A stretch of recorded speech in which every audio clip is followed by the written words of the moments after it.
5 ലക്ഷത്തിന് മുകളിൽ അന്ന് റെക്കോർഡിക്കലി വോട്ട് വാങ്ങിച്ച ഒരുപക്ഷെ ഒരു രാഷ്ട്രീയ നേതാവിനേക്കാളൊക്കെ അപ്പുറം എണ്ണം വോട്ട് വാങ്ങിച്ച ഒരു വിന്നറുണ്ട്, ജോബി ജോൺ. അദ്ദേഹമാണ് ചേരുന്നത്. നമസ്കാരം. നമസ്കാരം. ഈ എണ്ണം ഒന്ന് ഈ മെഗാ ഇവന്റിൽ ഇങ്ങനെ ഗ്രാഫിക്സ് പോലെ എഴുതി വരുന്നത് വലിയ അത്ഭുതത്തോടു കൂടിയിട്ടാണ് എല്ലാവരും നോക്കി വന്നിരുന്നത്. അതെ കാരണം അതെ അതെ പലപ്പോഴും കൂടെ ഉണ്ടായിരുന്ന മത്സരാർത്ഥികളൊക്കെ വെച്ചിട്ട് വലിയൊരു വ്യത്യാസം, ലക്ഷങ്ങളുടെ. പലപ്പോഴും ഈ രാഷ്ട്രീയ തിരഞ്ഞെടുപ്പൊക്കെ ഉണ്ടാകുമ്പോഴുള്ള അതിൻ്റെ അത്രയും എണ്ണം റെക്കോർഡിക്കലാണ് 5 ലക്ഷം. അതിൽ കൂടുതലായിരുന്നു ശരിക്കുള്ള കണക്ക്. അതിൽ കൂടുതലായിരുന്നു. അന്ന് 5 ലക്ഷം വരുന്നു, ബാക്കിയുള്ളവരുടെയൊക്കെ ഒരുപാട് മുന്നിൽ. വല്ലാത്തൊരു ആത്മവിശ്വാസം അപ്പോൾ ഒന്നും ഉള്ളിൽ നിറഞ്ഞിരുന്നു. തീർച്ചയായിട്ടും നമ്മളെ ഈ സ്ക്രീനിൽ നമുക്കത് കാണുമ്പോൾ നമുക്കുണ്ടാകുന്ന ഒരു ആത്മവിശ്വാസം അത് ഭയങ്കരമാണല്ലോ. അപ്പം ആ ആത്മവിശ്വാസം നമ്മളെ ഒരു പരിധിവരെ നമ്മളെ പാട്ടിനെയും അത് ഹെൽപ്പ് ചെയ്തിട്ടുണ്ടായിരുന്നു. ഓക്കെ. അപ്പം നമുക്ക് SMS വരുമ്പം നമുക്ക് എന്തെങ്കിലുമൊക്കെ കിട്ടുമായിരിക്കും, എന്തെങ്കിലും ഒരു പൊസിഷനിലേക്ക് നമുക്ക് വരാൻ പറ്റും. കാരണം SMS ഉണ്ടല്ലോ. പക്ഷെ ആക്ച്വലി SMS ശരിക്കും അവർ വിധി എഴുതിയിട്ടുള്ളത്. അത് പിന്നീട് പിറ്റേ 2 ദിവസം കഴിഞ്ഞിട്ട് അവരത് പറഞ്ഞിട്ടുണ്ട്. പക്ഷെ നമ്മളെ സംബന്ധിച്ച് അന്ന് ആ ഒരു മൂമെൻറ്റിൽ SMS ഇങ്ങനെ കയറിക്കൊണ്ടിരിക്കുമ്പം ഗ്രാജുവലി നമ്മുടെ മൈൻഡ് കുറച്ചും കൂടി സെറ്റാവും പാടാനുള്ള. അത് തീർച്ചയായിട്ടും നമ്മൾ ഒരുപാട് അത് ഹെൽപ്പ് ചെയ്തിട്ടുണ്ട് പാടാൻ വേണ്ടിയിട്ട്. അപ്പോൾ ഫൈനലിലെ പാട്ടൊക്കെ പാടുമ്പം എനിക്ക് തോന്നുന്നത് ഞാനൊരു ഫുള്ളി കോൺഫിഡൻസ് തന്നെയാണ് ഫൈനലിൽ പാടിയ പാട്ടൊക്കെ പാടിയത്. ഈ ഏകദേശം 8.5 ലക്ഷം. അതെ അതെ. അതായത് 5.5 ലക്ഷം. ഇപ്പം വിഷ്ണു പറഞ്ഞതുപോലെ 5 ലക്ഷം SMS ആണ് അന്ന് നമ്മൾ ഫൈനൽ അനൗൺസ് ചെയ്ത് കഴിഞ്ഞപ്പോൾ പ്രൈസ് ഡിസ്ട്രിബ്യൂഷൻ സമയത്ത് നമ്മളത് പറഞ്ഞത്. പക്ഷേ ഒരു 2 ദിവസം കഴിഞ്ഞപ്പോഴത്തേക്കും ഇതിന് വേണ്ടിയിട്ട് രഞ്ജിനി ചേച്ചി നമ്മളെ വിളിച്ചിട്ടുണ്ടായിരുന്നു. അപ്പം നമ്മളെ ആ ഒരു സ്റ്റേജിൽ നിന്നിട്ട് പുള്ളിക്കാരി അത് അനൗൺസ് ചെയ്യേണ്ട വീഡിയോ ഇപ്പോഴും യൂട്യൂബിലുണ്ട്. അന്ന് പറഞ്ഞത് ഏതാണ്ട് ഈ ജാമിങ് ഒക്കെ ആയിട്ട് വന്ന SMS ഒക്കെ അടക്കം അതിന് ശേഷവും ആൾക്കാർ SMS അയച്ചുകൊണ്ടിരുന്നെന്നാണ് പറയുന്നത്. അപ്പോൾ അതെല്ലാം കൂടെ കൂട്ടി ഏതാണ്ട് ഒരു 8.5 ലക്ഷത്തോളം SMS ജോബിക്ക് വന്നിട്ടുണ്ട് എന്നുള്ളതാണ് അന്ന് ആ വീഡിയോയിൽ പറഞ്ഞിട്ടുള്ളത്. ആ കാലഘട്ടത്തിൽ ജനങ്ങൾ നെഞ്ചിലേറ്റുക എന്നൊക്കെ പറയുന്നത് ശരിക്കും അക്ഷരാർത്ഥത്തിൽ നടന്ന ഒരു റിയാലിറ്റി ഷോ, അതിലെ മത്സരാർത്ഥിയാണല്ലോ. ശരിക്കും ഒരു സിനിമാ താരത്തെ പോലെയായിരുന്നു നിങ്ങൾ ആളുകളൊക്കെ ട്രീറ്റ് ചെയ്യുക. അത്രയും കൗതുകമായിരുന്നു നിങ്ങളുടെ ലൈഫ് അറിയാനൊക്കെ. അതൊരു വല്ലാത്ത കാലഘട്ടമല്ലേ? എനിക്ക് ആദ്യത്തെ ഇപ്പോഴും അതെട്ടോ, ഞാനിപ്പോഴും പ്രോഗ്രാം ചെയ്യുന്നത് കുറച്ച് സിനിമകളിലൊക്കെ പാടിയിട്ടുണ്ടെങ്കിൽ അതിൻ്റെ ബേസിസിലാണ്. ഞാനിപ്പോഴും സ്റ്റാർ സിംഗർ എന്ന് പറഞ്ഞ ആ ഒരു ബേസിസ് തന്നെ ഇപ്പോഴും പ്രോഗ്രാം കഴിഞ്ഞു വരുന്നത്. അപ്പം ഇപ്പോഴും നമ്മൾ ചെല്ലുമ്പം നമ്മൾ ഒരിക്കലും കണ്ടിട്ടില്ലാത്ത സ്ഥലങ്ങളിലൊക്കെ പോയാലും അവിടെയുള്ള ആളുകൾ നമുക്ക് SMS അയച്ചിട്ടുണ്ട്. അവർ വന്ന് പറയുന്നുണ്ട് നമ്മുടെ അടുത്ത്.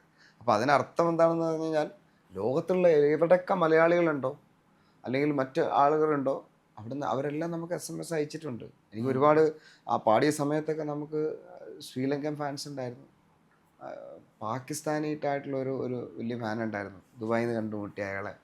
അങ്ങനെ ഒരുപാട്. അപ്പോൾ ഈ മേഖലകളിലുള്ള ആൾക്കാർ വരെ നമുക്ക് ആ സമയത്തുണ്ടായിരുന്നു കേട്ടോ. ഇപ്പോഴൊന്നും അങ്ങനെ. ഇപ്പം പിന്നെ കുറച്ചും കൂടി സോഷ്യൽ മീഡിയാസ് ഒക്കെ വന്നതുകൊണ്ട് പിന്നെ അന്നൊക്കെ ആൾക്കാർക്ക് നമ്മളെ കൂടുതൽ റീച്ച് ചെയ്യാൻ പറ്റുന്ന ആകെ ഒരു മാധ്യമം TV മാത്രമേ ഉള്ളൂ. പിന്നെ TV ആ സമയത്തൊരു അതിപ്രസരമാണ്. കാരണം എൻ്റെയൊക്കെ വീട്ടിൽ ആ സമയത്ത് TV വാങ്ങിച്ച് ഉള്ള കാര്യം പറയാമല്ലോ. അപ്പം ഈ TV വിലയൊക്കെ ഒരുപാട് കൂടി നിൽക്കുന്ന ഒരു സമയത്താണ് ഈ സ്റ്റാർ സിംഗർ പോലത്തെ പരിപാടികൾ. അതുപോലെ തന്നെ അന്ന് കുടയായിരുന്നു. നമ്മുടെയൊക്കെ ഗ്രാമങ്ങളിലൊക്കെ നടന്നത് കുടയായിരുന്നു. അപ്പം ഈ പേ ചാനലൊക്കെ നമുക്ക് കിട്ടണമെന്നുണ്ടെങ്കിൽ അത് വലിയ വലിയ സ്ഥലങ്ങളിലൊക്കെ ഉണ്ടാകത്തുള്ളൂ. എല്ലാ സ്ഥലത്തും നമുക്കിത് റീച്ചബിൾ ആയിരുന്നു. അപ്പം ഞാൻ പാടി വരുന്ന ആ സമയങ്ങളിൽ ഈ DTH, അതുപോലെ തന്നെ വീഡിയോകോൺ, അങ്ങനെയുള്ള കുറച്ച് ഡിഷ് ചാനലുകൾ പെട്ടെന്ന് നമുക്ക് കിട്ടുന്ന രീതിയിലുള്ള സാധനങ്ങളൊക്കെ വന്നു. അതോടുകൂടി TV വില കുത്തനെ താഴോട്ട് വരികയും 7,000 രൂപ മുതൽ അല്ലെങ്കിൽ അങ്ങനെ ഒരു റേറ്റിലുള്ള TV വരുവാൻ തുടങ്ങി. അപ്പോൾ സകല വീടുകളിലും TV ഈ കുടകളൊക്കെ ആയതുകൊണ്ട് ഏഷ്യാനെറ്റ് എന്ന് പറഞ്ഞ ചാനൽ എല്ലാവരുടെ ഇടയിലേക്ക് അന്ന് ഇറങ്ങി. അത് നമ്മളെ സംബന്ധിച്ച് ഭയങ്കര ഒരു ഗുണം കിട്ടിയൊരു കാര്യമാണ്. കാരണം നമ്മൾ പാടാൻ കയറിയപ്പോഴത്തേക്കും എല്ലാ കാര്യങ്ങളും നമുക്ക് അനുകൂലമാക്കി. ഇതൊക്കെ ദൈവത്തിൻ്റെ ഒരു എന്താ പറയുക, ദൈവത്തിൻ്റെ ഒരു കളി. അന്ന് പാടിക്കഴിഞ്ഞിട്ട് വിൻ ചെയ്തതിന് ശേഷം എത്ര ഉദ്ഘാടനങ്ങളും കോളേജ് വിസിറ്റ് നടന്നിട്ടുണ്ട്? എനിക്കറിയത്തില്ല. ഒരുപാട് എടുക്കാൻ പറ്റാത്തത്ര. ചില ദിവസങ്ങളിലൊക്കെ 4 5 ഒക്കെ ചെയ്തിട്ടുണ്ട്. ചില ദിവസങ്ങളിലൊക്കെ ഇങ്ങനെ പോവുക, മുഖം കാണിക്കുക, ഒരു പാട്ട് പാടുക. ചിലപ്പോൾ പാട്ട് പോലും പാടാൻ സമയം ഉണ്ടാവില്ല. കാരണം തൊണ്ടയൊക്കെ വയ്യാതിരിക്കുകയല്ല. അപ്പം പിന്നെ ചില സ്ഥലത്തു നിന്നൊക്കെ എസ്കേപ്പ് ആകും. കാരണം ഒരു 4 ലൈൻ വെറുതെ പാടി ഒരു 4 ലൈനൊക്കെ വെറുതെ പാടി ഒരു ആശംസയും പറഞ്ഞ് അടുത്ത സ്ഥലത്ത് കയറുന്നു അങ്ങനെ അങ്ങനെ ചെയ്ത സമയങ്ങളുണ്ടായിരുന്നു. ചരിത്രത്തിന്റെ ഭാഗമാണ്. അതെ സത്യത്തില്ല, നമ്മളൊക്കെ ചെന്ന് പറഞ്ഞാൽ ഒരു വലിയൊരു ഫിലിം സ്റ്റാറൊക്കെ ചെന്ന് ഇറങ്ങുന്ന ഒരു പ്രതീതിയായിരുന്നു. ഞാൻ ആദ്യമായി ചെന്ന ട്രിവാൻഡ്രത്തൊരു കോളേജിലൊക്കെ ചെന്നാൽ എനിക്കിപ്പോഴും നല്ല ഓർമ്മയുണ്ട്. ശരിക്കും പറഞ്ഞാൽ അവിടെ നിന്ന് പുറത്തേക്ക് ഇറങ്ങാൻ പെട്ട പാടെന്നൊക്കെ പറഞ്ഞു കഴിഞ്ഞാൽ വലിയൊരു ബുദ്ധിമുട്ടായിരുന്നു. അങ്ങനെ കുറേ കാര്യങ്ങളുണ്ട്, കുറേ എന്താ പറയുക ഓർമ്മകൾ അങ്ങനെയുണ്ട് ഇപ്പോഴും. നിങ്ങളുടെ ഒരു സീസണിലെ ആളുകൾക്ക് മാത്രം ലഭിച്ചിട്ടുള്ള ഒരു ഭാഗ്യല്ലേ ഈ വിജയുമായിട്ടുള്ള ഇന്ററാക്ഷൻ? വിജയായിട്ട് അത് അതിന് മുന്നേ പ്രാവശ്യം ഇങ്ങനെ ഒരിക്കലും നടക്കില്ല എന്നുള്ളതാ. അയ്യോ, അത് പിന്നെ ഒരിക്കലും എനിക്ക് അന്ന് കൊച്ചിൻ എയർപോർട്ട് മൊത്തം ബ്ലോക്ക് ആവേ. കൊച്ചി മൊത്തം എന്തോ ഭയങ്കര പ്രശ്നമാണ്, ഭയങ്കര ട്രാഫിക് ബ്ലോക്ക് ഒക്കെ ഉണ്ടായില്ലേ? കൊച്ചിയിലായിരുന്നില്ല, ട്രിവാൻഡ്രത്ത് ഭയങ്കര ബ്ലോക്ക് ആയി. ട്രിവാൻഡ്രത്ത് പുള്ളി ഏതോ ഷൂട്ടായിട്ട് ബന്ധപ്പെട്ട് എന്തോ വന്നതായിരുന്നു. അപ്പം നമ്മുടെ സീസണിൽ തന്നെ ഉള്ളതാണ് ശ്രീനാഥ്. പുള്ളിക്കാരൻ വിജയുടെ ഭയങ്കര അടുത്ത ഫാനാണ്, നമ്മളെല്ലാവരും ഫാനാണ്. പക്ഷെ അവനൊരു ഭയങ്കര ഡൈഹാർഡ് ഫാനാണ്. അപ്പോൾ അതുകൊണ്ട് അവൻ അവിടുത്തെ ഈ പറഞ്ഞതുപോലെ ഈ ഫാൻസ് അസോസിയേഷനൊക്കെ ആയിട്ട് ബന്ധപ്പെട്ട് പുള്ളിക്കാരനായിട്ട് കണക്ട് ചെയ്യാൻ പറ്റി. അവിടുത്തെ ആളുമായിട്ട് വിളിച്ചിട്ട് എങ്ങനെയെങ്കിലും അങ്ങനെ അപ്പോൾ അവരാണ് പിന്നെ ഏഷ്യാനെറ്റായിട്ട് കണക്ട് ചെയ്ത് അങ്ങനെ ഒരു ഞങ്ങൾക്കാകെ എന്താ പറയുക ഒരു 10 മിനിറ്റ് സമയം തന്നുള്ളൂ പുള്ളി. പക്ഷെ ആ 10 മിനിറ്റ് സമയം ഞങ്ങൾക്ക് കിട്ടാൻ വേണ്ടി ഞങ്ങൾ എനിക്ക് തോന്നുന്നു 2 ദിവസത്തെ പണിയെടുത്തതിന് വേണ്ടിയിട്ട്. കാരണം അത്രേ ഞാനിപ്പോഴും ഓർക്കുന്നുണ്ട്. അന്നൊക്കെ ഞാനൊക്കെ എന്ന് പറഞ്ഞു കഴിഞ്ഞാൽ അന്നാണ് ഒരു എന്താ പറയുക ഏറ്റവും വില കൂടിയ ഒരു ഷർട്ടും അല്ല ഒരു പാൻറ്റും ഷൂ ഒക്കെ അന്നാണ് ആദ്യമായിട്ട് ഇടുന്നത്. കാരണം വിജയ് കാണാനുള്ളൊരു ഇതിൽ ഭയങ്കര ഒരു ഇതായിരുന്നു പുള്ളിയെ നേരിട്ട് കണ്ടപ്പോൾ ഭയങ്കര സന്തോഷം. ഞാനിപ്പോൾ ഓർക്കുന്നുണ്ട് കൈയൊക്കെ കൊടുത്തിട്ട് ഞാനൊരു അന്ന് കടുത്തിട്ട് അന്ന് രാത്രി വരെ ആ കൈ കഴിയില്ല. അപ്പം നമുക്കും അത്ര ഇഷ്ടമല്ലേ വിജയ് ഇഷ്ടമില്ലാത്ത ആരോ ഉള്ളത്, എല്ലാവർക്കും ഇഷ്ടമല്ലേ. അന്ന് പിന്നെ ഈ സെൽഫി കാലം തുടങ്ങിയിട്ടില്ല, സെൽഫി ഒന്നും ഇല്ല, ഫോണൊക്കെ ഉണ്ട്. ഓട്ടോഗ്രാഫ് കാലം ഏകദേശം അവസാനിക്കുകയും ചെയ്തു. അപ്പൊ എങ്ങനെയായിരുന്നു ഈ ആരാധന കാണിച്ചിരുന്നത്? മൊബൈലിൽ വന്ന് ഫോട്ടോ എടുക്കുമായിരുന്നു ആളെ നിർത്തി? അന്നൊന്നും മൊബൈലിലെടുക്കൽ വളരെ കുറവാണ്. പിന്നെ ഈ ഇന്നത്തെ പോലെ ഇന്ന് നമ്മൾ ഒരു സ്ഥലത്ത് ചെന്നാൽ ഏത് മൊബൈലും കൊണ്ട് വന്ന ആൾക്കാർ ഫോട്ടോ എടുക്കും. ചില സ്ഥലത്തൊക്കെ ചെന്ന് കഴിഞ്ഞാൽ ഫോട്ടോ എടുക്കാൻ വേണ്ടി നമ്മൾ നിന്ന് നമ്മളെയും കാണത്തില്ല അവരെയും കാണത്തില്ല.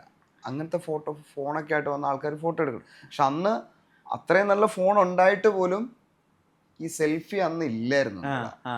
അപ്പം ചിലവർ തിരിച്ചു വെച്ചിട്ട് വലിയ അതിൻ്റെ നോക്കിയയുടെ ഒരു ഫോൺ ഉണ്ടായിരുന്നു, ഒരു നല്ല N95. അതിലൊക്കെ വന്നിട്ട് ചിലവരെടുക്കും.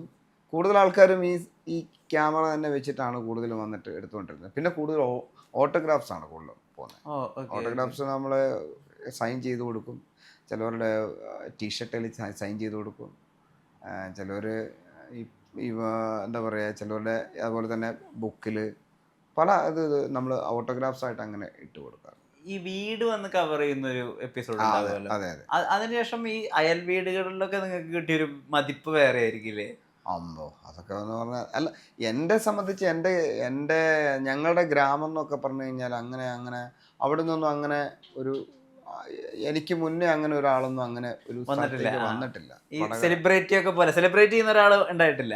സെലിബ്രിറ്റീസുകളുണ്ട്, പക്ഷെ അങ്ങനെ ഒരു പിന്തുണയൊക്കെ ഒരുപാട് ആളുകൾ കാണുകയും ഒരുപാട് ആളുകൾ സപ്പോർട്ട് ചെയ്യുകയൊക്കെ ചെയ്യുന്ന സെലിബ്രിറ്റി എന്ന് പറഞ്ഞ സിനിമയിൽ അഭിനയിച്ച സെലിബ്രിറ്റി ആയി. പക്ഷെ ആ ആളെ ഒരു ഇഷ്ടത്തോടെ അല്ലെങ്കിൽ എപ്പോഴും ഒരു ടോക്കായിട്ട് വരുന്ന ഒരാളായിട്ട് മാറുമ്പോഴാണല്ലോ അയാൾ ആ സ്ഥലത്തെ ഒരു പ്രധാന പയ്യൻസായിട്ട് അല്ലെങ്കിൽ ഒരു പയ്യത്തിയായിട്ട് മാറത്തുള്ളൂ. അപ്പം ഞാൻ അങ്ങനത്തെ ഒരു സംഭവം ആയതുകൊണ്ട് എനിക്ക് നാട്ടിൽ ആ ഒരു ഇതുണ്ടായിരുന്നു. അപ്പം അതുകൊണ്ട് തന്നെ നാട്ടിൽ എന്ന് പറഞ്ഞാൽ നമ്മളൊരു ഗ്രാമമാണ്, തൊട്ടിൽപ്പാലം എന്ന് പറഞ്ഞ ഗ്രാമമാണ്. എനിക്ക് തോന്നേ എൻ്റെ ആ ഗ്രാമത്തിൽ ഞാൻ ഷൂട്ടിന് വേണ്ടി വരുമ്പം അന്ന് അവിടെ ഒരു ജാഥയുണ്ടല്ലോ, ഒരു പാർട്ടിയുടെ ജാഥയൊക്കെ ഉണ്ടല്ലോ, അതിൽ കൂടുതൽ ആളുകൾ അന്ന് അതിൽ പങ്കെടുത്തു എന്നുള്ളതാണ്. അത് സർവ്വമത ജാതിമത ഭേദമന്യേ എല്ലാവരും അതിൽ ഷൂട്ടിനൊക്കെ വരുമ്പം നമ്മൾ ചെണ്ടയൊക്കെ അറേഞ്ച് ചെയ്തു. അപ്പം ചെണ്ടക്കാർ വന്നിട്ട് ജോബി മുമ്പിൽ ഞങ്ങൾ ചെണ്ടയുണ്ട്, എൻ്റെ ഫ്രണ്ടാണ് ചെണ്ട, ഞങ്ങൾ സ്പോൺസർ, അങ്ങനെ ഓരോരുത്തർ സ്പോൺസറായിരുന്നു. അങ്ങനെ പിന്നെ ഫ്രണ്ടിൽ നമ്മളിങ്ങനെ നടക്കുന്നു വീട് വരെ, പിന്നെ നമ്മൾ ഇതും കൊണ്ട് ഇങ്ങനെ പോകുന്നു, ഇവർ കവർ ചെയ്ത് ഇങ്ങനെ പോകുന്നു. അതിനുശേഷം പിന്നെ നമ്മൾ വിൻ ചെയ്ത് വരുമ്പം കാവലുംപാറ പഞ്ചായത്ത് എന്ന് പറഞ്ഞാൽ ഒരു അത്യാവശ്യം വലിയ പഞ്ചായത്താണ്. വലിയ 3-4 മലകളൊക്കെ ചേർന്ന് അതിൻ്റെ താഴെ അടിവാരത്ത് വരുന്ന ഒരു പഞ്ചായത്താണ്. അപ്പം അവിടെ അന്നേ വരെ ആ ഒരു ജനത്തെ ആ കാവലുംപാറ ഇന്ന് വരെ കണ്ടിട്ടില്ല. ഏതാണ്ട് ഒരു 10-25,000 ജനങ്ങൾ അന്ന് നമ്മളെ കാണാൻ വേണ്ടി, നമ്മൾ വിൻ ചെയ്ത കപ്പ് കാണാൻ വേണ്ടി അന്ന് ടൗണിൽ കൂടി. അന്ന് ടൗണ് എനിക്ക് തോന്നുന്നു വടകര മുതൽ തൊട്ടിൽപ്പാലം വരെ ബ്ലോക്ക്. വടകര എന്ന് പറഞ്ഞാൽ ഏകദേശം 10-40 കിലോമീറ്റർ ഉണ്ട്. അവിടെ മുതൽ ഈ തൊട്ടിൽപ്പാലം വരെ ബ്ലോക്കഡായിരുന്നു. പിന്നെ ഞങ്ങളുടെ തൊട്ടിൽപ്പാലത്തുള്ള കുറേ വണ്ടികളൊന്നും ഓടിയില്ല. അതൊരു വലിയ സംഭവമാണ് അതൊക്കെ. അതൊരു വലിയ അതിനുശേഷം ഞാനിപ്പോൾ വിഷ്ണുവോട് സംസാരിച്ചായിരുന്നല്ലോ. ഇപ്പോൾ 13-ാം തീയതി കാവലുംപാറ ഫെസ്റ്റായിരുന്നു. അപ്പോൾ 15 വർഷത്തിന് ശേഷം അതിനുശേഷം ഞാൻ കഴിഞ്ഞ ദിവസം അവിടെ ഒരു പ്രോഗ്രാം ചെയ്തു. പിന്നെ കണ്ട ആള് ഈ കഴിഞ്ഞ ദിവസമായിരുന്നു. ഏതാണ്ട് ഒരു 10,000 ആളിൻ്റെ അടുത്ത് ഉണ്ടായിരുന്നു. നമുക്ക് ഒരു വലിയ സ്റ്റേഡിയം ആയിരുന്നു. ആ സ്റ്റേഡിയം ഫുള്ള് കവർ ചെയ്തു. ഫുൾ ആളായിരുന്നു. ഫുൾ ആളെന്ന് വെച്ചാൽ സൂചി കുത്താൻ ആളില്ല. അതിനുശേഷം നമ്മൾ ടൗണിൽ 2 സ്ക്രീൻ ഇട്ടു. ആ സ്ക്രീനിൻ്റെ മുകളിൽ അതിലും ആളായിരുന്നു. ലാസ്റ്റ് പിന്നെ ഇപ്പം നിൽക്കുന്നത് അവിടെയാണ് സ്റ്റിൽ. ഈ പറയാൻ മറന്ന അതെ അതെ, അത് ഒരു സത്യം പറഞ്ഞാൽ സാധാരണ ആൾക്കാർ ചൂസ് ചെയ്ത് ഫൈനലായിട്ട് പാടാനൊക്കെ ചൂസ് ചെയ്യുന്ന ഒരു പാട്ടല്ല. കുറെ കൂടെ ഒക്കെ സംഗതികളൊക്കെ ഉള്ള പാട്ടൊക്കെ, സംഗതികളില്ല എന്നല്ല കേട്ടോ, എന്നാലും കുറെ കൂടി ക്ലാസിക്കൽ ടച്ചൊക്കെ ഉള്ളതൊക്കെ ബാക്കിയുള്ള എല്ലാവരും പാടിയിട്ടുള്ളത്. അതിന് മുമ്പുള്ള ദിവസം അങ്ങനെയൊക്കെയാ കണ്ടിരിക്കുന്നത്. എന്തായാലും ആ ഒരു ചോയ്സ് അത് ഭയങ്കര സ്പെഷ്യൽ ആയിരുന്നു. ചോയ്സ് ഞാനെന്ന് വെച്ചാൽ നമ്മൾ അവിടെ നമ്മൾ കുറച്ചും കൂടി എന്താ പറയുക, സേഫ് സോണിൽ കളിക്കുക എന്നുള്ളൊരു ഇതിലൂടെയാണ് ഞാൻ എപ്പോഴും പോയിട്ടുള്ളത്. നമുക്ക് കാണിച്ച് കൊടുക്കാനുള്ള പാട്ടുകളൊക്കെ നമ്മൾ ആദ്യം കാണിച്ചു കൊടുത്തു. മാന എന്നുള്ള പാട്ടൊക്കെ നമ്മൾ 3ാമത്തെ റൗണ്ടിൽ പാടി. അതൊക്കെയാണ് സാധാരണ ഫൈനലിൽ പാടുന്നത്. ഈ പറഞ്ഞതുപോലെ ഫൈനലിൽ പാടുന്ന പാട്ടുകൾ. പിന്നെ നമ്മൾ സാമ്യമാകുന്ന ഒരു ഉദ്യാനം എന്നുള്ള പാട്ട്, അതൊക്കെ നമ്മൾ ഓൾറെഡി പാടി വെച്ച പാട്ടുകളാണ്. പിന്നെ ഓഫ് കോഴ്സ് അങ്ങനെയുള്ള കുറച്ച് ടഫായിട്ടുള്ള സോങ്സുകൾ നമ്മൾ അതിൻ്റെ അകത്ത് പാടിയിട്ടുണ്ട്. ഈ പറയാൻ മറന്നതും ഈ പറഞ്ഞതുപോലെ എനിക്ക് തോന്നുന്ന ഒരു 5-6 ഫൈനലിൽ ഞാൻ പാടി കേട്ടിട്ടുണ്ട് കേട്ടോ. മോശമുള്ള പാട്ടല്ല, അത് ഗസൽ ടൈപ്പ് സോങ് ആണ്. അപ്പം കൂടുതലും നമ്മുടെ കേരളീയ സംഗീതം അല്ലെങ്കിൽ എന്ന് പറയുമ്പോഴത്തേക്കും കൂടുതലും ഈ കർണാട്ടിക് മ്യൂസിക്കിലാണ്. അപ്പം നമ്മൾ ഓൾറെഡി എല്ലാവരും പഠിച്ചു വെച്ചേക്കുന്നതും ആ കർണാട്ടിക് മ്യൂസിക്കിന് അതുമായിട്ട് ബന്ധപ്പെട്ടുള്ള പാട്ടുകളാണ് പഠിച്ചു വെക്കുന്നത്. കൂടുതൽ ഫിലിം സോങ്സുകളും അതാണ് വരുന്നത്.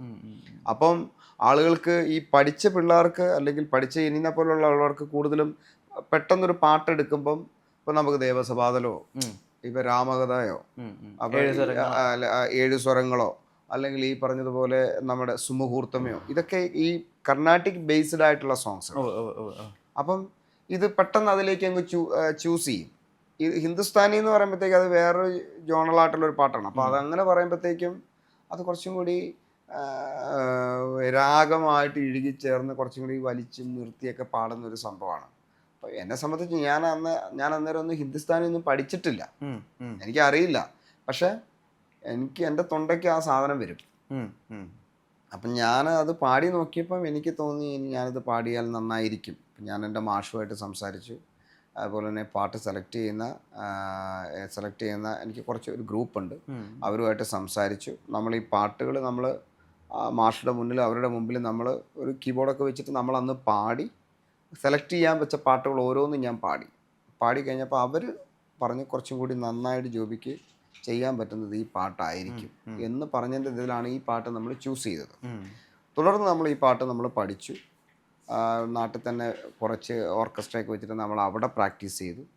അതിനുശേഷം നമ്മൾ ഈ പറഞ്ഞതുപോലെ പിന്നെ ട്രിവാൻഡ്രത്ത് പോയി അവിടെ പ്രാക്ടീസ് ചെയ്തു. അതിനു ശേഷമാണ് പിന്നെ ഫൈനലിൽ നമ്മൾ കയറുന്നത്. അപ്പം അത്രയും പ്രാക്ടീസ് സെക്ഷൻ നമുക്ക് ആ പാട്ടിന് കിട്ടിയിരുന്നു. അത്ര ഈസി അല്ല ആ പാട്ട് പാടൽ.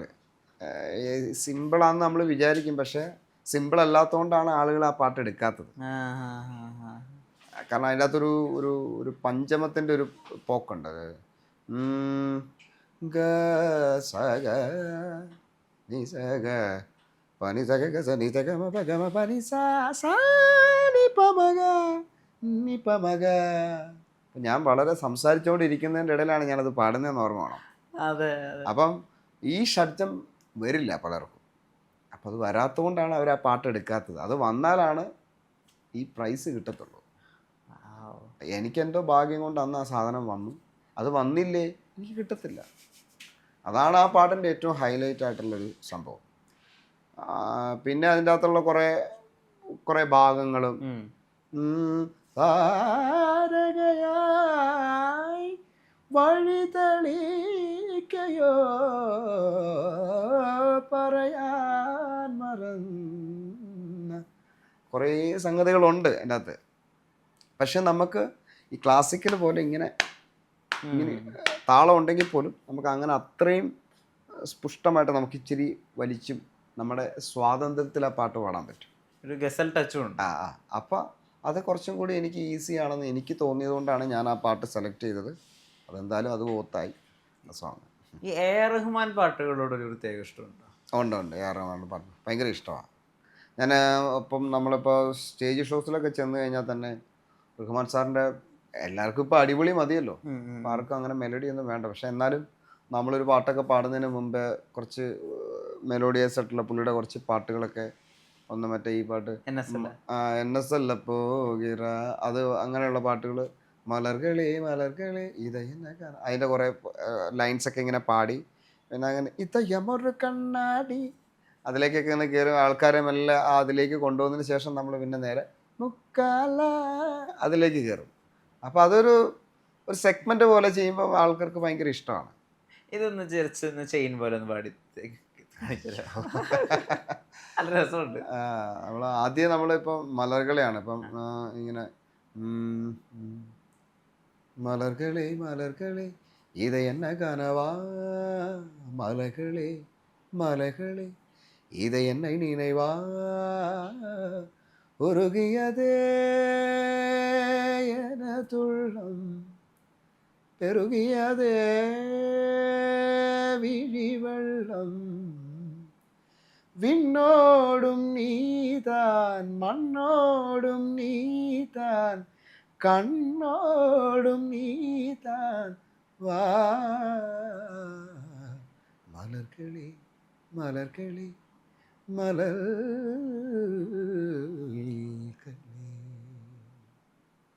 இதயமொரு கண்ணாடி உனது பிம்பம் விழுந்த தடி இதுதான சொந்தம் இதயம் சொன்னதடி கண்ணாடி விம்ப கற்று கயிர் ஒன்றுமில்லையடி கண்ணாடி ஊஞ்சல் விம்பமானதடி நீ ஒன்று சொல்லடி பெண்ணே இல்லை இன்று கொல்லடி கண்ணே இந்த வாழ்க்கையில மொத்தம் விழுவிழும்பிலன்னு துரத்தாதே உயிர் கரையிறாதே இல்லை இல்லை சொல்ல ஒரு கணம் போதும் இல்லை இன்று சொல்லை தாங்குவதென்ற இன்னும் இன்னும் எனக்கு ஒரு ஜென்மம் வேண்டும் என்ன சொல்ல போகிறா என்ன சொல்ல போகிறா என்ன சொல்ல போகிறா என்ன சொல்ல போகிறா மௌனமா മൗനമാ ഒരേ ഒരേ അങ്ങനെ കയറും. ഇതിപ്പോ ഈ സാധനം പറഞ്ഞു കൊടുത്താൽ ഇനി ബാക്കിയുള്ളൊരു ഇതെല്ലാം കയറ്റിക്കൊണ്ട് വരും.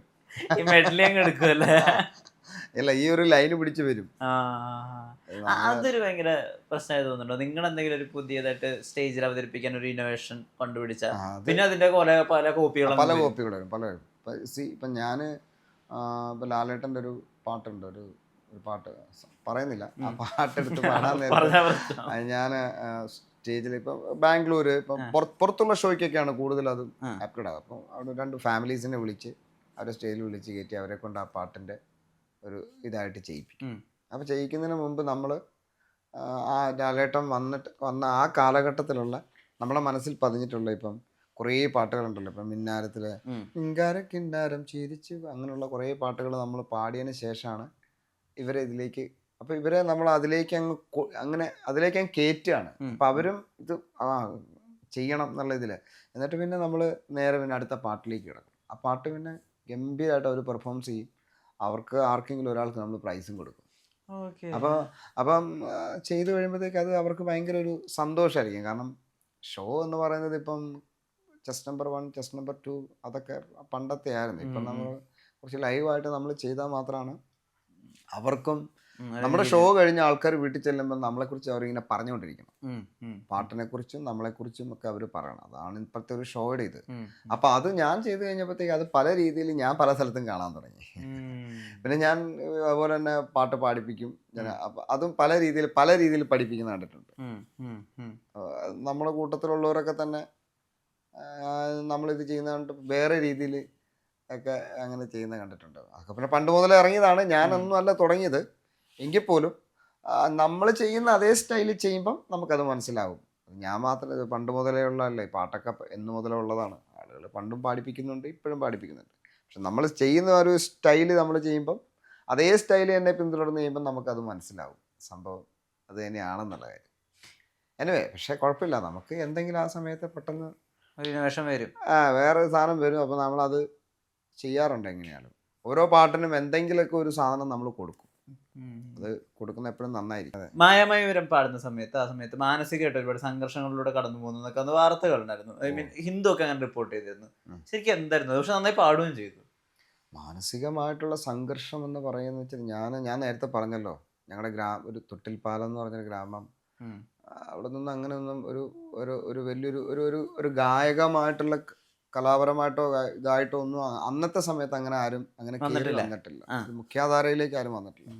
അപ്പോൾ എന്നെ സംബന്ധിച്ച് എൻ്റെ ഒരു ഡെസ്റ്റിനി എന്ന് പറയുന്നത് അതാണെങ്കിൽ പോലും നമുക്ക് കൂടുതലൊക്കെ നമ്മൾ പോയേക്കുന്ന മാക്സിമം കോഴിക്കോട് ആ ഒരു ചുറ്റാവട്ടത്തിലുള്ള പരിപാടികളായിരുന്നു കംപ്ലീറ്റ്. അത് വിട്ടിട്ട് നമ്മളൊരു വലിയൊരു ഏഷ്യാനെറ്റ് പോലത്തെ വലിയൊരു ചാനലിലേക്ക് നമുക്ക് സെലക്ട് കിട്ടുകയും നമ്മളതിൽ വരികയൊക്കെ ചെയ്തപ്പോഴത്തേക്കും എനിക്ക് ആദ്യ സമയത്ത് ഭയങ്കര പേടിയായിരുന്നു. എന്നിട്ട് പേടിയായിട്ട് ഞാൻ എൻ്റെ നാട്ടിലുള്ള എൻ്റെ ഒരു കൂട്ടുകാരൻ സുമിത്ത് എന്ന് പറഞ്ഞ ഞാൻ അവനെ കൂട്ടിക്കൊണ്ട് വന്നു. എൻ്റെ കൂട്ടത്തിൽ താമസിച്ചിട്ടപ്പം ഞാൻ ഏഷ്യാനെറ്റ് അവരുമായിട്ട് സംസാരിച്ചപ്പോൾ അവർ പറഞ്ഞു, ജോബി മാത്രം നിൽക്കി, എന്നാലും നമുക്ക് റൂംസിൻ്റെ കാര്യങ്ങളൊക്കെ ഉണ്ടല്ലോ. ഞാൻ പറഞ്ഞു എനിക്ക് ഇച്ചിരി പേടിയാണ്, ഇച്ചിരി ഫിയറാണ്.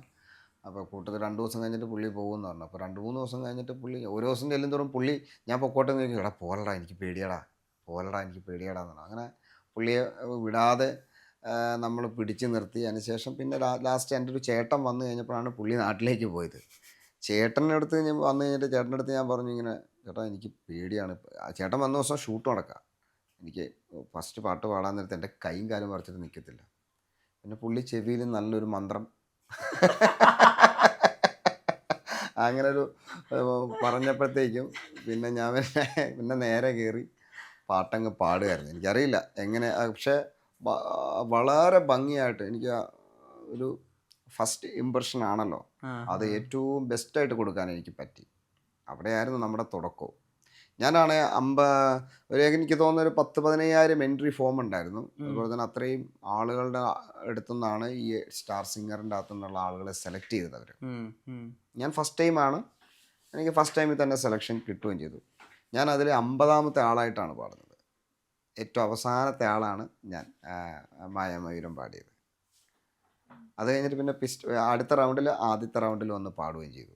കാരണം ആ റൗണ്ട് കഴിഞ്ഞപ്പം എനിക്കായിരുന്നു ആ റൗണ്ടിൽ ഏറ്റവും വലിയ മാർക്ക് കൂടുതൽ. അപ്പം അതുകൊണ്ട് റൗണ്ടിൽ മാർക്ക് കൂടുന്നവരെ ആദ്യം പാടിപ്പിക്കും. അടുത്ത റൗണ്ട് വന്നപ്പം ഫസ്റ്റ് റൗണ്ടിൽ ഞാൻ പാടുകയും ചെയ്തു.